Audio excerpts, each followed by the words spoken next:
bitches. Welcome. Welcome. Welcome to Conspiracy Brothers. What up? So what? Yeah. You were just in the middle of a really good point. You were saying. Well, yeah. When you look at these other countries like Britain and Australia and well, especially China, the hammer's coming down as far. I mean, you see what's going on in Hong Kong. Yeah. So I saw a video where a dude, one of the protesters, one cop shot him point blank with a Magnum, and yeah, so that is escalating hardcore to like. But yeah, in China they have this whole social score, social credit score, and I see it more and more creeping here, and with how everything's just done online, and everything is digital, and all of your like, if you post something online, that's gonna go into your score, and it's I don't know, I just see it going real bad. I mean, you have people in China, millions of people that can't board a plane, they can't travel, they can't buy food. Yeah, and they're not all because it's not because they're bad people because they didn't give their mom a call on their birthday, which does dock you over there. Yeah. But if you just say something bad, if you criticize the government, if your dog barks too loud, that negatively affects your score. You don't fucking, who knows, we'll put the stamp on correctly. I mean, it's just, it's crazy. Oh, what's up, kitty? So man, a lot's happened. Yeah. One thing I wanted to really, I've been chomping at the bits to talk about. We're a little past it now, but 9/11, it's always relevant. And I was curious if you ever did the 9/11 rabbit hole dive. I mean, I've seen pretty much all the major documentaries online about all the conspiracy theories. 2003, I think it was 2003 or it was 2004. The NIST, the government agency, they did a whole big study, and then they went and presented it around at scientific conferences and universities and stuff. So the lab where I was working when I was in school hosted this NIST guy. So I went to the talk, and NIST is they're pretty good people over there. They're pretty sharp. And this guy, his study, and the only thing it was the two towers. That's it. We're not talking about Building 7 or any of the other Building 6. We're talking about just the two big towers. So I agree that there is some fuckery. But anyway, you got to hear me out on this. So the NIST guy, he makes a really good case, and his background is in metallurgy, and it is quite, in my opinion, I have some background in metallurgy. It's quite credible to think that steel shaft in the middle supporting the structure could have been heated up to the point where it actually doesn't melt, but it does something called creeps. So it actually can fail without, as something gets close to its melting point, it doesn't have the same mechanical properties that it does when it's, at room temperature. So you're saying that the buildings could have been taken down by those planes in a controlled demolition fashion? No, somebody obviously engineered some planes to hit some buildings, but I'm just saying that a big fire with jet fuel is enough to put down those two buildings, in my opinion. I think it's credible. I'm not saying it's definite and that's what happened, but I'm just saying. But the way they came down, though, and then you had tons of, coming down in their own footprint, that doesn't make any sense at all, And then you have all the witnesses that talk about how there were explosions below, and boom, boom, boom, boom, boom. And then you have people talking about how they found nanothermite in the wreckage and whatnot. See, right there, that's nonsense. Okay, what is it? Nanothermite, what is it? Little bits of iron oxide, magnesium, aluminum. That stuff's everywhere.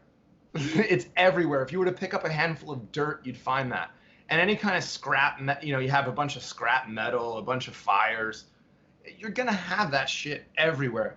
And these people that find a little scrap of dust and claim to find something from it, believe me, I do. They're, it's completely not credible at all. And anybody that says that, you should be skeptical.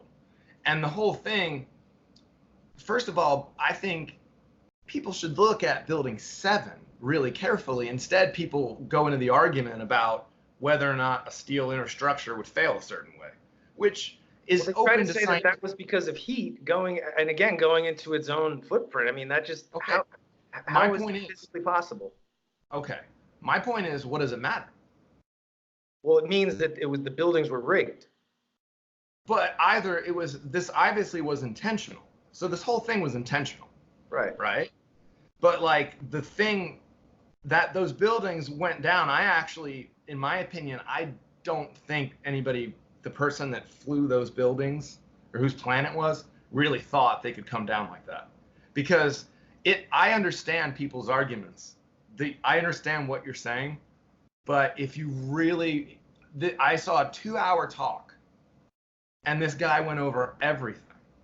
And people still, in this audience of a bunch of squares, people were getting up and yelling at him. I've never seen such a debate ever in a scientific talk. Well, one thing that struck me, I remember the day it happened, I immediately thought to myself, how did these people get in this airfield? Like, where was NORAD? And then you learn that NORAD was told to stand down. Well, okay, we're spending a lot of time on that question. But what about the question as to what we know went down, and there's no reason why? What, like, not like Larry Silverstein, the guy who owned the building, how he took out the insurance 2 weeks before to insuring him double the value of the all that's true. building. All that's true. Yeah. All that's true. But there was a building that seemed to go down. There was at least one building that seemed to go down for no fucking reason at about the same time all that was happening. Right. So did you hear how they said there were people on the ground that said, oh, they're going to pull it. They're going to pull it for Building 7. And there was even a newscaster that said that it had come down before it even came down, and it was in the background. Exactly. Yeah, man. So, that's what I'm saying. That's the thing that people haven't investigated. And that's why the NIST thing, I don't think NIST was lying. What I think it was is they were purposefully focused on a really narrow aspect of 9/11. And they got into the minutia of metallurgy and fucking thermal insulation. And first of all that is open to debate. It's open to debate at the very least. Yeah. But there's no debate about buildings that went down for no fucking reason. What was in there? Yeah, and then how about the Pentagon supposedly being hit by a plane, but there's no sign of a plane. Like, there's no seats, there's no fucking pieces of a wing, there's no nothing. And then the video footage, the surveillance video, you just see an explosion. You don't see any plane going into it. What I see is a massive diversion that how many years later, 18 years later, is still successful. Oh yeah, I mean, when you think about the multitude of reasons of why that, all the things that happened as a result of that. You know, you had TSA coming about after that, you know, training people to be good slaves. Then you had the Patriot Act that came, and you know, fast forward 2012, and you had the NDAA signed by Obama, you know, where anyone can just be taken in indefinitely. But one thing, going back though, I remember like the days after. Remember how all the planes were grounded? Yeah. Yeah. Well, apparently, I remember hearing that the Bin Laden family was being flown out, and they had I think it was Bush Sr.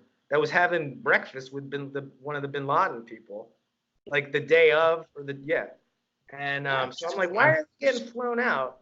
And then fast forward to where it's like, oh, suddenly we're going to go to war with Iraq because of Saddam Hussein. He's got weapons of mass destruction that were never there.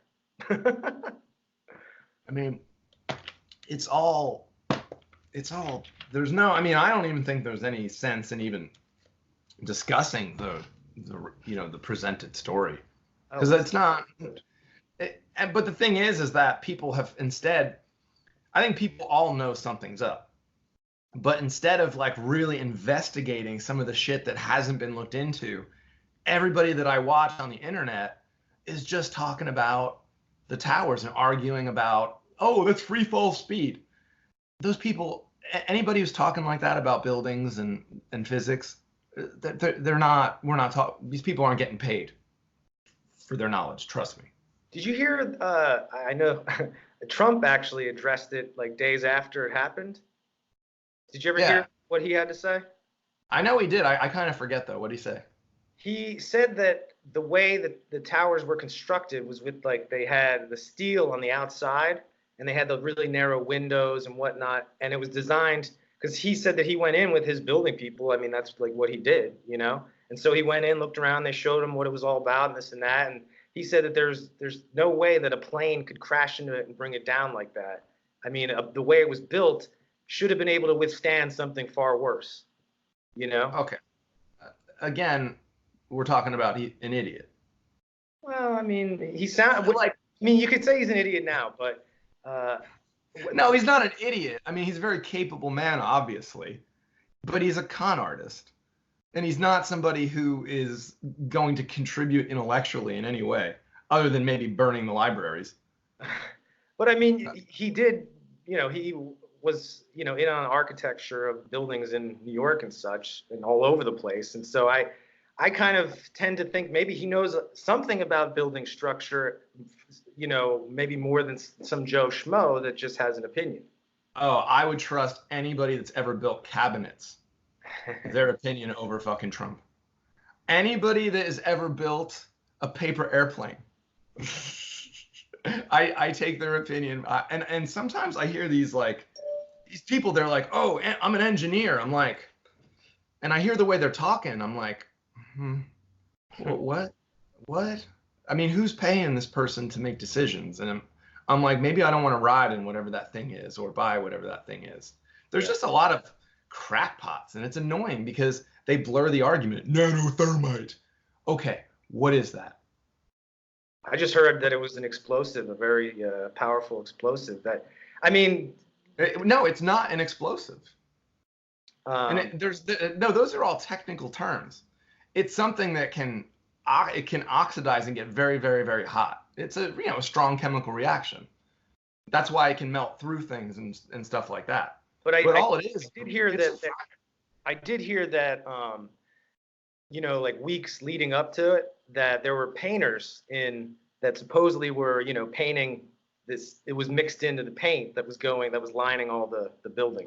I mean, yeah, this is like, dude, remember when I think it was like the day after or something, in the whole like rubble, they just pulled out like 2 passports of the terrorists in like perfect condition. Oh, we found them. Yep. I mean, it's obviously horseshit. Yeah. But I want to know what the real story is, and I guess we'll never know because shit's gone.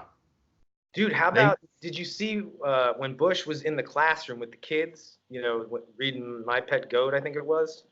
Yeah. Well, first you got the goat. But anyway, the kids, if you recall, you can go look at the footage, and the teacher, first of all, this teacher's fucking, the way she's teaching these kids is crazy. But anyway, she has these kids repeating these words over and over. Yes, kite. Get ready to read this word the fast way. Get ready. Kid. Yes. Sound it out. Get ready. Kid. Sound it out. Get ready. Kid. What word? Kid. Yes, kid. Boys and girls, sound this word out. Get ready. Steel. What word? Steel. Yes, steel. Read these words the fast way. Get ready. Play. Yes, playing. Get ready. Must. Yes, must. Let's read these words the fast way without making a mistake. Get ready. Kite. Yes, kite. Get ready. Kit. Yes, kit. Get ready. Steel. Yes, steel. Get ready. Play. Yes, playing. Get ready. Must. Yes, must. Boys and girls, pick your reader up from under your seat. Open your book up to lesson 60 on page 153.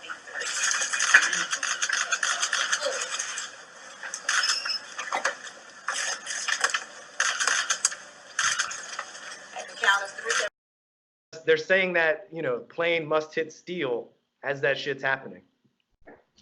Yeah, there was a lot of weird stuff that is again stuff that no one really talks about, but there's lots of weird art that was sort of premonition. Well, yeah, and also in like The Simpsons and shit, you know, and TV shows. There was all sorts of movies and TV shows like alluding to it, you know. Yeah, and there was an experiment going at Princeton, at the university. They had a department that did sort of paraphysical research, and they had these random number generators, mechanical things and digital things like, you know, regular computers, randomized to do certain things. And during the time of 9/11, there was basically a spike, a shift from randomness of these machines that was completely like non-negligible and not something that would be, you know, some kind of spurious like bit of noise. Like it was a strong signal. And that lab was shut down, like I think a year later or something. Of course. Yeah, like, but it's really interesting. Rupert Sheldrake talks about that experiment, I believe. But heard of that dude. Who's he again? That's smart, brother. Some smart motherfucker. Oh, he's got his shit together. No, he talks about the morphogenetic field. Oh, yes, I've heard of that. Yeah, it's really interesting. I mean, whether or not you completely believe it, I think people should just put it in their heads and think about it because it's interesting. I mean, it blows my mind when you think about it, like, because we're still in war as a result of 9/11, you know, invading Iraq. For that, just going back to that, it just blows my mind how it's like, okay, Bin Laden's the culprit. We got to find Bin Laden. But I mean, hold up, we got to go get Saddam in Iraq, who has weapons of mass destruction, which he ends up not having. And that, dude, I remember it was like maybe like it might have been like 2005 or 6. And I remember there was like a little article I saw somewhere, and it talked about how Bin Laden had been caught and killed. But this was before the supposed Navy SEAL strike on his quote compound. And so I thought that was very strange. I'm like, wow, I would think this would be a bigger story, you know? But it kind of just came and went, and there was nothing said. And then fast forward to, you know, under Obama, the Navy SEAL strike that got him. And I mean, I don't know, when you look into Bin Laden, it's like, I mean, again, you don't know what's real, but there's evidence showing that he, you know, works for the CIA, and he since the 80s. And apparently his like American CIA name is what is it? Fuck. I wish I could remember it. Anyway, I'll put it in later. I mean, I think that it's going to be, if we're able to really get truth out the way that I hope the internet can do in the future, I think we're going to find out a lot of cultural icons were assets of the CIA. Oh yeah, totally. Unfortunately. Yeah. Not all of them. Oh, I think a ton though. I mean, let's try to think of some people that wouldn't, that the CIA couldn't handle. Philip K. Dick. Yeah, that's a good one. You know, he actually lived right down the street from, I shouldn't say exactly where I live, but yeah, for a while he lived in Orange County. Oh wow. Yeah. Who else? Who do you think? I don't think the CIA could handle Old Dirty Bastard. That's why he's not around anymore. Yeah. Yeah, I think that shit. Yeah, I think some people you can't reliably control them, and that's why they gotta go.